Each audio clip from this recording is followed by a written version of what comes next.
Blessed love, yours truly, Empress Jeanille. So today we want to talk about expansion of the cannabis industry in Trinidad and Tobago. And to do that, with us is cannabis consultant Kwesi Dyer, coming from Moruga. Blessed love. Flip it off one time. All you know the how time. we do it. All right. So we're talking about the expansion of the cannabis industry in TNT, and we wanted to really hit some targets because the current government, the UNC, the United National Congress, has put together a manifesto for the expansion of the cannabis industry as part of their agricultural policy.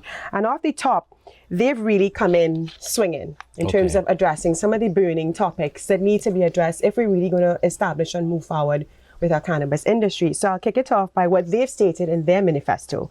In December of 2019, Trinidad and Tobago decriminalized the possession of small amounts of cannabis, up to 30 grams, and allowed individuals to cultivate up to 4 plants, like these lovely blossoms we have behind us. Oh, yes. Right? The government at that time, however, which is December of 2019, legalized cannabis, or decriminalized cannabis rather, without implementing all necessary controls. Yes. Let's tackle that one by one, right? All right. There are no legal dispensaries and no consistent monitoring of the quality or origin of supply of cannabis. Let's talk about that, Kwesi. What are your thoughts on that? Again, there are no legal dispensaries and no consistent monitoring of the quality or origin of supply. What does that mean?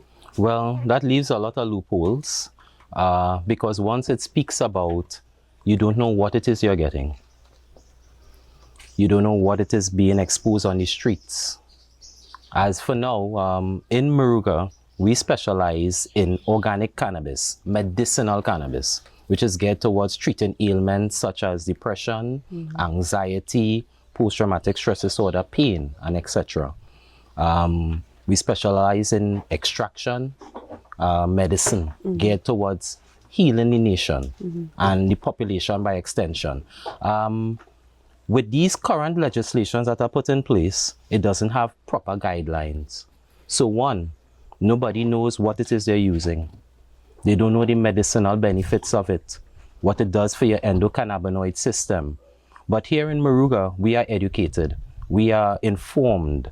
So we are taking a particular walk, a particular path where we are implementing medicine to the nation.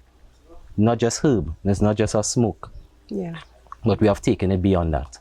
We are in Marac Village, which is predominantly known throughout Moruga, right as the heart of Moruga. But we're in a community called Trench Town. Yes, we are. When you think of cannabis, you think of the herb, ganja, marijuana, weed, whatever you want to call it. You think of the culture behind it. Definitely. You think of Rastafari. You think of reggae, the music and the artisanry that comes with it. But you are here talking about the medicinal. That's correct. Not something that we've heard a lot about in Trinidad and Tobago.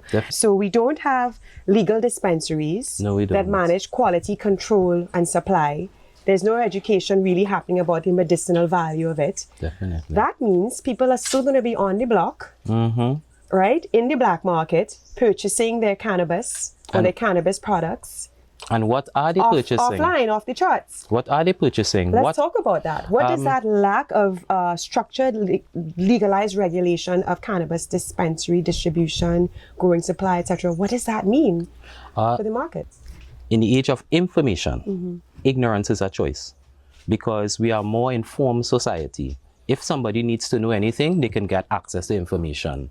However, if the average person needs to use cannabis, whether they're suffering with lupus for pain, whether they have anxiety, whether for mental health disorders, where are they going? There's no dispensary. They might go on the block, they will go to the street. And what are they consuming? Kush. What is Kush? Could somebody tell me what is Kush? They say it's herb, but what is it exactly? Nobody could tell you. But in our case, we know exactly what it is we're doing.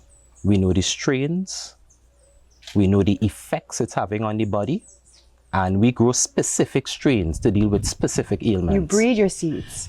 Well, to be honest, we have partners both in North and South America who would give us certain genetics to work with. However, because we are coming from Moruga, we have come up with our own genetics as well, because we breed our own strains here, so which makes it unique.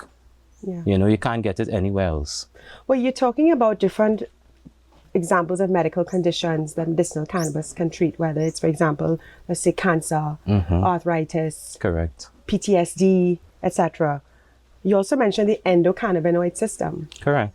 What is that? Again, for the layperson who knows nothing about what you're speaking of, who has not been educated in the medicinal side of cannabis, what is the endocannabinoid system? The endocannabinoid system is a system based in your human body. It controls your nerve endings, your receptors, your mood, your appetite, and so much more. But because the information is new, a lot of people are ignorant about it. The medicine industry is very familiar with it.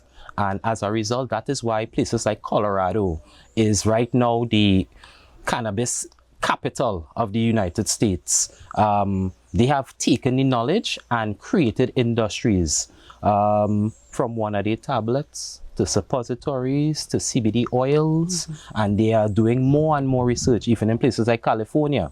You know, they are familiar with the endocannabinoid system and the medicinal benefits of cannabinoids. They have even gone further, where they have separated the cannabinoids, knowing which cannabinoids treats different ailments. So that is where the knowledge is at. Right. And then you have these words becoming part of our regular parlance. Yes. Does it feel like something far-fetched or too scientific? No, it's not. Or too talky and knowledgeable? It's something that we should be on the street talking about an endocannabinoid system. I'm telling you. Just like we talk about other medical conditions or drugs. Now, why I mention that is because the other problem that we're being faced with in TNT is that the cannabis that is available on the market, whether it be the black market, wherever, sometimes it's laced with other substances. Definitely. Be it cocaine, Definitely. be it heroin, be it, other unseemly ingredients and chemicals. Talk to me about that and what impact that's also having on our local market. Well, everybody is into the business for their own personal gain. Some of it, like myself, it wasn't always about money. I am a consumer of cannabis, and I understand the tremendous benefits it offers. When I started using cannabis and I saw the effects it had on my body, I did tremendous research to find out why does this make me sleep good at night? And then I met people like Dr. Pottinger, who was able to explain about the 4 levels of sleep that could be achieved through using cannabis. I've been to a lot of forums. I learned so much. However, the person who goes into the cannabis business might just be interested in money. So they would use synthetic nutrients.